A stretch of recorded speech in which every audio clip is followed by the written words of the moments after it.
Assalamualaikum warahmatullahi wabarakatuh. Selamat sore teman-teman semua. Bagaimana keadaan kabar kesehatan teman-teman semua? Semoga semua dalam keadaan sehat dan selalu semangat ya di dalam menempuh perkuliahan online ini. Baik, pada kesempatan kali ini kita bertemu lagi di pertemuan kedua setelah pertemuan pertama kemarin kita berkenalan, kita bahas nanti materinya apa, kemudian kontrak perkuliahan serta penyampaian visi misi. Pada kesempatan pertemuan kedua ini kita akan membahas tentang konsep dasar hukum adat. Nah, sebelum kita mulai perkuliahan hari ini, marilah kita bersama-sama membaca umul kitab agar apa yang saya sampaikan itu juga sampai ke kalian dan dapat kalian amalkan nantinya setelah kalian lulus. Oke, kita awali dengan bacaan umul kitab.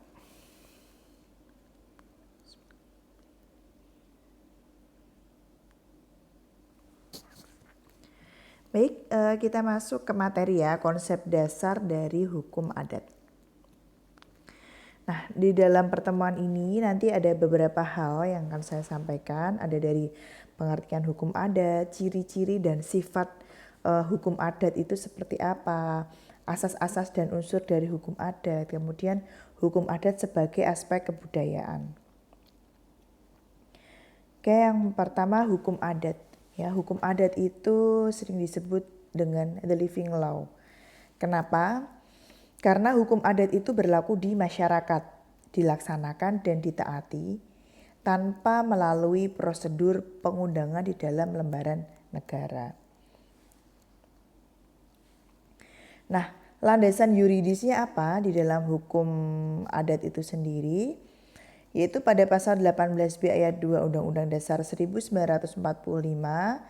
di mana berbunyi negara mengakui dan menghormati kesatuan masyarakat hukum adat beserta hak-hak tradisionalnya sepanjang masih hidup dan sesuai dengan perkembangan masyarakat dan prinsip Negara Kesatuan Republik Indonesia yang diatur di dalam undang-undang.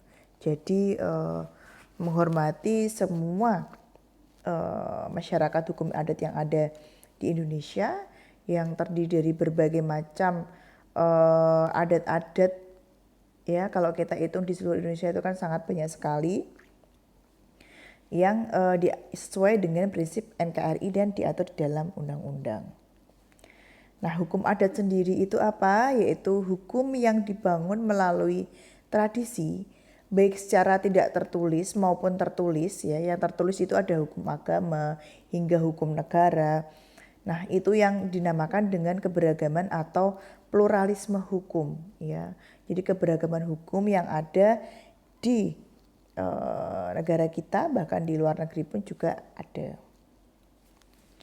Nah, istilah hukum adat sendiri itu pertama kali diperkenalkan secara ilmiah oleh Christian Snook ya pada tahun 1983 yang di situ artinya adalah orang-orang Aceh ya. Kalau di Indonesia sendiri itu sudah lama dikenal ya. Yaitu pada masa kekuasaan Sultan Iskandar Muda pada tahun 1607 sampai 1636 itu memerintahkan dibuatnya kitab hukum Mahkota Alam. Nah, di dalam kitab hukum Mahkota Alam itu sendiri, hukum adat itu sudah dipakai. Nah, hukum adat juga jelas disebutkan di dalam kitab hukum Safinatul Hukam fi Tahlisil Hasam yang ditulis oleh Syekh Muhammad Kamaluddin. Itu pada tahun sekitar 1781 sampai 1795. Isinya apa? Yaitu di dalam memeriksa perkara, maka seorang hakim itu harus memperhatikan hukum syara, hukum adat, serta adat dan resam atau adat kebiasaan yang ada di tempat tersebut atau perkara tersebut. Nah, kemudian istilah itu dicatat oleh Snook Hurgrons ya ketika penelitian di Aceh dengan istilah dalam bahasa Belanda itu ada tres ya, yang mana sekarang terkenal dengan istilah hukum adat. Hukum adat sendiri sebagai sistem pengendalian sosial yang hidup di dalam masyarakat Indonesia. Nah, untuk asal mula kata hukum adat sendiri itu berasal dari bahasa Arab, yaitu hukum dan adat, yang artinya apa? Suruhan atau ketentuan atau kebiasaan. Ya, hal ini sesuai di dalam hukum Islam itu ada 5 macam perintah. Ya, seperti itu, yaitu ada wajib, sunnah, mubah, makruh, haram. Ya, untuk adat sendiri atau kebiasaan itu adalah perilaku masyarakat yang selalu terjadi. Nah, Van Vollenhoven itu menyatakan bahwa hukum adat itu adalah suatu aturan tidak tertulis dan merupakan pedoman besar bagi sebagian orang Indonesia yang mana dipertahankan di dalam kehidupan sehari-hari. Definisi lain dari hukum adat adalah aturan yang tidak tertulis dan itu merupakan pedoman untuk sebagian besar orang-orang Indonesia dan dipertahankan di dalam pergaulan hidup sehari-hari, baik itu di kota ataupun di desa. Kemudian hukum adat dalam berbagai pendapat para sarjana hukum itu banyak sekali ya. Teman-teman juga bisa melihat dari sumber-sumber lain. Menurut Sukanto, ya, hukum adat itu merupakan kompleks adat-adat yang kebanyakan itu tidak dibukukan atau tidak dikodifikasikan, serta itu bersifat paksaan, ya, mempunyai sanksi atau akibat hukum. Jadi hukum adat itu lebih tidak ada akibat hukumnya atau tidak ada paksaan serta tidak dikodifikasikan. Menurut Van Vollenhoven itu tadi yang saya sebutkan sebelumnya, hukum adat adalah semua hukum asli, yaitu hukum yang tidak bersumber pada peraturan perundangan yang dibuat oleh pemerintah Hindia Belanda pada zaman dulu atau alat kekuasaan lain, sehingga diadakan sendiri oleh kekuasaan pemerintah Hindia. Kemudian menurut Supomo, hukum adat adalah hukum tidak tertulis di dalam peraturan tidak tertulis, ya, yang meliputi peraturan-peraturan hidup yang meskipun tidak ditetapkan oleh yang berwajib, tetapi itu ditaati dan didukung oleh rakyat atau masyarakat setempat berdasarkan atas keyakinan bahwa peraturan-peraturan tersebut itu mempunyai kekuatan hukum. Nah, menurut Terhar, hukum adat sendiri itu timbul setelah adanya penetapan para pejabat hukum, sehingga kriteria yang dipakai adalah penetapan itu sendiri. Kemudian menurut Suryo Wignodipuro, hukum adat adalah suatu kompleks norma-norma yang bersumber pada perasaan keadilan rakyat yang selalu berkembang, yang meliputi peraturan-peraturan tingkah laku manusia di dalam kehidupan sehari-hari di dalam masyarakat. Nah, sebagian besar itu tidak tertulis, namun itu senantiasa atau selalu ditaati dan dihormati oleh rakyat karena mempunyai akibat hukum, ya, hukum adat itu sendiri. Kemudian di dalam teori receptio in complexo yang dikemukakan oleh Mr. L.C. Van den Berg, yaitu suatu masyarakat itu memeluk agama tertentu, maka hukum adat masyarakat yang bersangkutan adalah hukum agama yang dipeluknya. Jika ada hal yang menyimpang dari hukum agama yang bersangkutan, maka hal tersebut dianggap sebagai pengecualian. Nah, lalu ciri-ciri dari hukum adat sendiri itu apa ya? Ciri yang pertama itu tidak tertulis ya di dalam bentuk perundangan.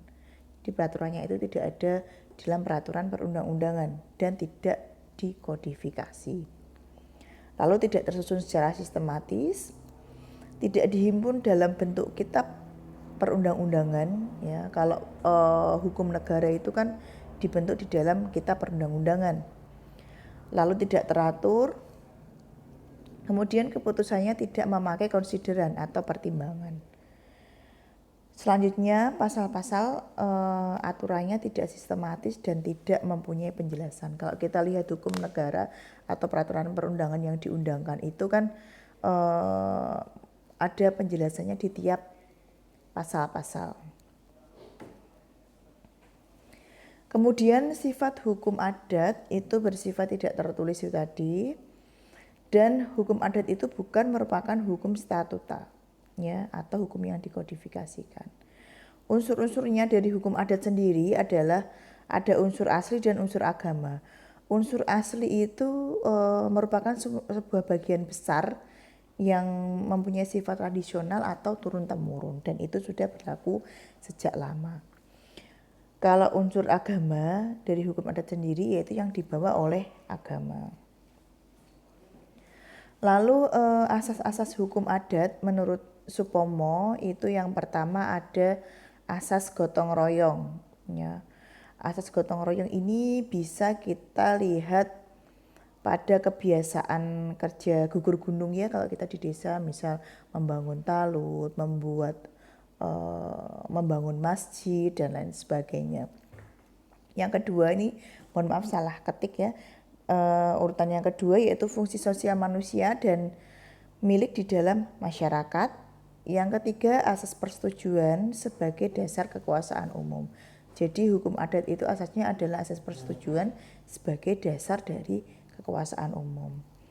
Kemudian asas perwakilan dan permusyawaratan di dalam sistem pemerintahan. Untuk unsur-unsur hukum adat sendiri itu yang pertama yaitu adanya tingkah laku seseorang, lalu dilakukan secara terus-menerus. Selanjutnya adanya dimensi waktu dan diikuti oleh orang lain atau masyarakat yang bertempat tinggal di tempat tersebut. Nah, perbedaannya apa antara adat dengan hukum adat ya? Menurut Terhar, suatu adat itu bisa atau akan menjadi hukum adat apabila ada keputusan dari kepala adat, dan apabila tidak ada keputusan maka itu tetap merupakan tingkah laku atau adat. Kalau menurut Van Vollenhoven, yaitu suatu kebiasaan atau adat itu bisa menjadi hukum adat apabila kebiasaan itu dijatuhkan sanksi. Ya, jadi suatu adat itu akan disebut sebagai hukum kalau ada sanksinya kalau menurut Van Vollenhoven. Kalau menurut Van Dijk ya, perbedaan antara hukum adat dengan adat itu terletak pada sumber dan bentuknya. Kalau hukum adat itu bersumber dari alat-alat perlengkapan masyarakat dan tidak tertulis, dan juga ada yang tertulis, sedangkan adat itu bersumber dari masyarakat sendiri dan jelas tidak tertulis. Itu mungkin lebih lengkap ya menurut Van Dijk. Nah, ini skema singkat dari proses lahirnya hukum adat ya. Manusia hidup berkelompok bersama, kemudian mempunyai suatu kebiasaan, jadilah suatu adat ya atau kebiasaan itu tadi yang nanti akan bisa berubah menjadi sebuah hukum adat. Nah, alur inilah yang menunjukkan proses beralihnya istilah adat menjadi hukum adat atau adat res ya. Sebagai sebuah proses keteraturan yang diterima sebagai suatu kaidah. Nah, menurut Suryono Sukanto sendiri, apabila sebuah kebiasaan tersebut diterima sebagai suatu kaidah, maka kebiasaan tersebut itu mempunyai daya mengikat ya yang menjadi sebuah tata tingkah laku di situ. Adapun ciri pokoknya yaitu tata tingkah laku itu merupakan sarana untuk mengawasi perilaku masyarakat. Ya, tata kelakuan atau tingkah laku tersebut merupakan kaidah yang memerintahkan atau sebagai patokan yang membatasi aspek di dalam kehidupan bermasyarakat. Lalu tata tingkah laku atau kelakuan itu juga mengidentifikasi pribadi dengan kelompoknya. Tata tingkah laku itu juga merupakan salah satu sarana untuk mempertahankan solidaritas yang ada di masyarakat. Lalu submateri yang terakhir yaitu tentang hukum adat sebagai aspek kebudayaan. Nah, hukum adat sendiri itu sangat erat kaitannya dengan kebudayaan. Bahkan hukum adat itu ya berakar dan juga cerminan dari kebudayaan masyarakat. Hukum adat itu juga merupakan produk budaya sekaligus produk sosial yang ada di masyarakat. Ya, istilah kita mendengar hukum adat itu kan kita larinya juga ke kebudayaan ya, cerminan dari kebudayaan yang ada di masyarakat tersebut, dan budaya di satu tempat dengan tempat lain juga berbeda. Nah, ditinjau dari produk budaya sendiri, hukum adat itu berisi nilai-nilai budaya sebagai hasil cipta, karsa, dan rasa dari manusia. Ini kalau kita melihat dari produk budaya. Tadi kan ada hukum adat dari produk budaya dan produk sosial di masyarakat. Kemudian hukum adat itu lahir dari keinginan manusia untuk hidup secara adil dan beradab, mengikuti naluri dari kemanusiaan yang pastinya itu akan mempunyai kelebihan dan kekurangan. Lalu hukum adat itu juga merupakan aktualisasi atau pelaksanaan dari peradaban manusia pada zamannya. Kemudian jika ditinjau dari produk sosial, ya, hukum adat ditinjau dari produk sosial itu merupakan hasil kerja bersama, ya, atau konsensus bersama yang nantinya juga untuk kepentingan bersama pula. Jadi memadukan antara hukum adat sebagai produk sosial dengan produk budaya.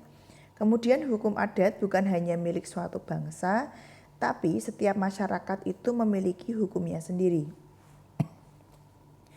Walaupun bukan hukum adat sebagaimana dikenal di Indonesia.